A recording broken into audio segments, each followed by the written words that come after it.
David, why should this book, with its theory of creation, be used in a public school biology class? Well, I think the purpose by the school board to put this book in was to balance it with the evolutionary theory. The book itself, since it does contain both the evolutionary theory and the creationist theory, although that the book presents the creationist theory in a more favorable light, it does support it with scientific fact, and it is both theories are presented on a tentative level, and neither one is presented as fact because neither one is. No, religion does not belong in the school because there should be separation of church and state, and religion should be kept in the home, to the church, the synagogue, and has no place, especially in a biology course. If it presents just one view and it's the Christian view, and there's other religious preferences within the school district, I don't think it's fair to those other religious preferences that the people have, and it just is presenting one view, and maybe it could be mentioned, but I don't think it should be part of a whole textbook. Well, I think that it's a theory like everything else, and that the way I look at it is the evolutionary theory can have a lot of holes poked in it.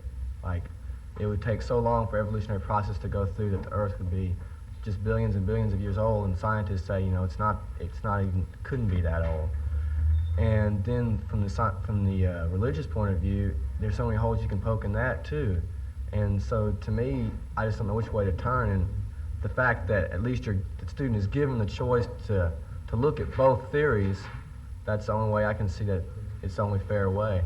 And whether or not it should be taught in school, religion should be taught in school, it's impossible to separate religion and school, or religion in the, well, not religion in the state, but you can't say, well, you shouldn't bring religion into the school. You can do it outside, but you can't bring it in. That's kind of hypocritical. Wendy, how do you feel about religion? For religion, you go to your synagogue or your church or Sunday school. That's where you learn your religious beliefs at Sunday school, and at school you can learn your academic knowledge. But that you come in and say, when you walk in the school doors, you don't say, well, all my religious beliefs I just throw out the door, and then when you walk into church, you can't say, all my school beliefs. Well, they're there, and see, if they're there, I think it's kind of it's stupid to hide them. You don't hide them, you don't discuss them. It's your business, and you don't, it shouldn't relate to your schoolwork. I was brought up, with a creationist theory, so of course I lean towards that way. But I believe that both sides or views should be presented, because what if one is right? There's been argument down through the ages over it, but what if one is right? So I think both ought to be presented to the student equally, and then let the student take it from there and find what he thinks is right. Two views are fine. You've got to be open-minded enough to accept and, maybe choose between, but it shouldn't be taught full scale in a public school, maybe private, if it was a Christian private school, or maybe Jewish, but not in public school. Well, Bruce, should the Hindu theory of creation be presented in the Dallas public schools? I don't know much about it.